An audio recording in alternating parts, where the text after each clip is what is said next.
The legend Mahindra Singh Dhoni మన అందరికీ తెలుసు. ధోని జన్మ జూలై 1987న జార్ఖండ్ రాష్ట్రంలోని రాంచీలో.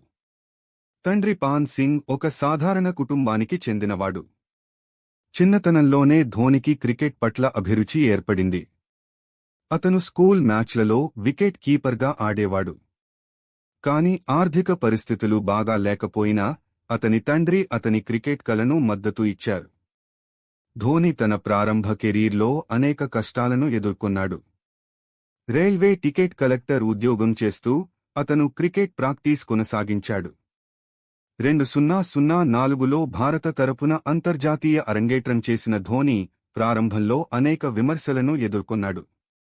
కాని అతని నిర్ణయాత్మక బ్యాటింగ్ మరియు శాంతమైన వ్యక్తిత్వం వల్ల అతను త్వరలోనే టీంలో స్థానాన్ని పట్టుకున్నాడు.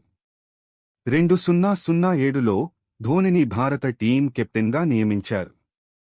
ఆ సమయంలో అనేక నిపుణులు ఇది సరైన నిర్ణయం కాదని అన్నారు. కాని ధోని తన కెప్టెన్సీలో భారత్ 2007 టీ20 ప్రపంచ కప్ గెలిచింది. ఆ ఫైనల్ మ్యాచ్లో పాకిస్తాన్తో జరిగిన థ్రిల్లింగ్ మ్యాచ్లో అతని నాయకత్వం అద్భుతంగా ఉంది. ధోని కెప్టెన్సీలో భారత్ 2011 ఓడిఐ ప్రపంచ కప్ గెలిచింది.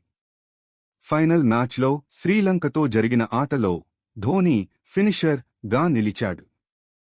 అతను చేసిన అద్భుతమైన సిక్సర్తో భారత్ విజయం సాధించింది. ఆ సందర్భంగా అతను చెప్పిన ఇష్టమైన షాట్ ఆఫ్ మై లైఫ్ అనే మాట ఇప్పటికీ ఫ్యాన్స్ గుర్తుంచుకుంటున్నారు.